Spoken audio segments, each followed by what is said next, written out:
नमस्कार. आज आपण अशा एका महत्त्वाच्या विषयावर बोलणार आहोत जो आपल्या समाजाला समजून घेण्यासाठी खूप महत्त्वाचा आहे. हो, आपण बोलतोय सामाजिक संशोधनाबद्दल. आपल्या सर्वांनाच काही प्रश्न पडतात नाही का, जसे की गरिबी, असमानता किंवा गुन्हेगारी यांसारख्या मोठ्या समस्यांवर खरंच काही ठोस उपाययोजना करता येईल का? याचं उत्तर मिळतं ते सामाजिक संशोधनातून. चला तर मग हा प्रवास कसा असतो ते पाहूया. तर सामाजिक संशोधन म्हणजे नेमकं काय? बघा, C.A. मोझर जे एक प्रसिद्ध समाजशास्त्रज्ञ होते, त्यांनी खूप सोप्या शब्दांत सांगितलंय.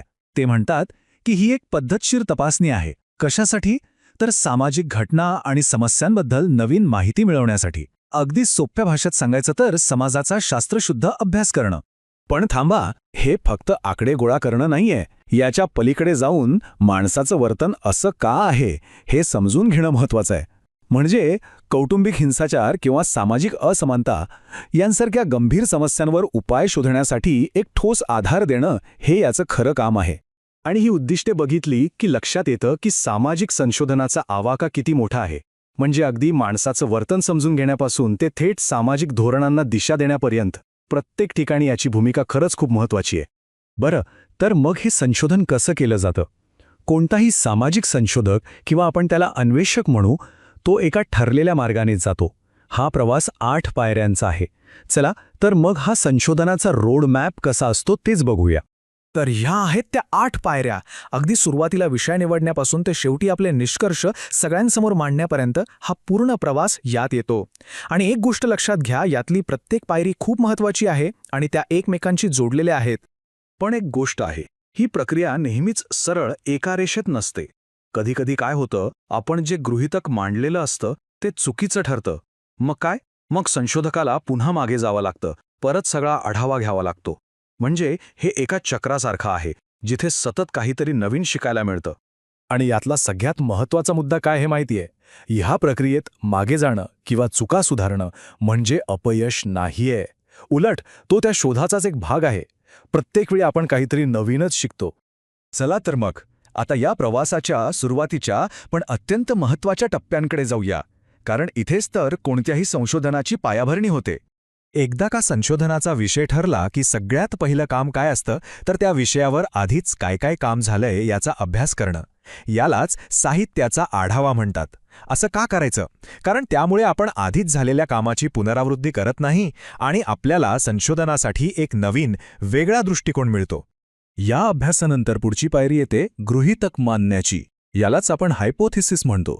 आता हे काय असतं? तर हे एक प्रकारचं हुशारीचं अनुमान आहे. म्हणजे संशोधक एक तात्पुरता अंदाज बांधतो आणि मग तो खरा आहे की खोटा हे तपासण्यासाठी पुरावे गोळा करायला लागतो. उदाहरणार्थ, असं एक गृहीतक असू शकतं. यात काय केलंय तर 2 गोष्टींमधला संबंध तपासण्याचा प्रयत्न केला आहे. एक म्हणजे सरकारने सामाजिक सुरक्षेतून माघार घेतली आणि दुसरं म्हणजे वृद्धांचा छळ वाढला. आता हे खरं आहे की नाही हे तपासणं म्हणजेच संशोधन. आणि हेच गृहीतक मग संपूर्ण संशोधनाला एक दिशा देतं. ओके, तर आता आपण या प्रवासाच्या एकदम मध्यात म्हणजे तपासाच्या मुख्य भागाकडे आलो आहोत. इथेच तर संशोधक प्रत्यक्ष फील्डवर जाऊन माहिती गोळा करतो आणि त्यातून काहीतरी अर्थ काढण्याचा प्रयत्न करतो. पण प्रश्न हा आहे की ही माहिती गोळा करायची कशी? यासाठी योग्य पद्धत निवडणं हे खूपच महत्त्वाचं काम आहे. आणि ही निवड अनेक गोष्टींवर अवलंबून असते. याला आपण एका संशोधकाचं टूलकिट असंही म्हणू शकतो. यात सगळ्यात आधी येतात प्रॅक्टिकल गोष्टी. म्हणजे संशोधनासाठी आपल्याकडे वेळ किती आहे, पैसे किती आहेत, ज्या लोकांकडून माहिती घ्यायची आहे त्यांच्यापर्यंत आपण पोहोचू शकतो का? आणि हो, स्वतः संशोधकाकडे त्यासाठी लागणारी कौशल्य आहेत का? या सगळ्याचा विचार करावाच लागतो.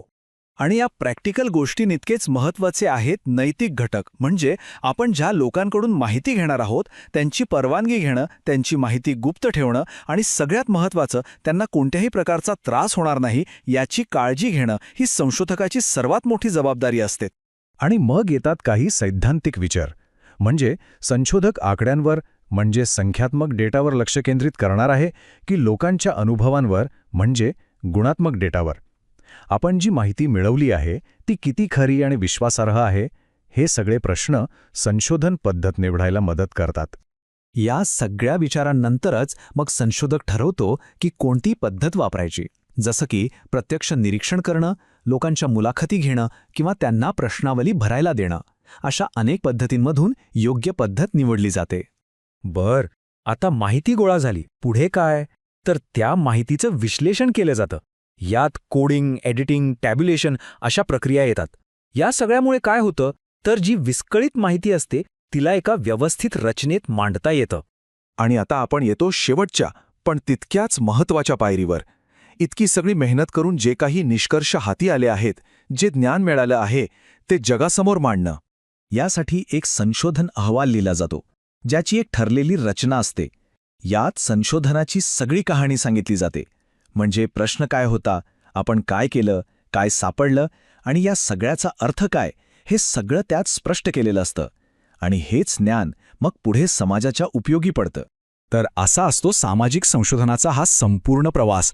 आता ही सगळी प्रक्रिया समजून घेतल्यावर एक प्रश्न मनात येतोच की जर संधी मिळाली तर आपल्या समाजातला असा कोणता प्रश्न आहे ज्याच्या मुळाशी जायला, ज्याचा शोध घ्यायला आपल्याला आवडेल. विचार करण्यासारखा प्रश्न आहे, नाही का?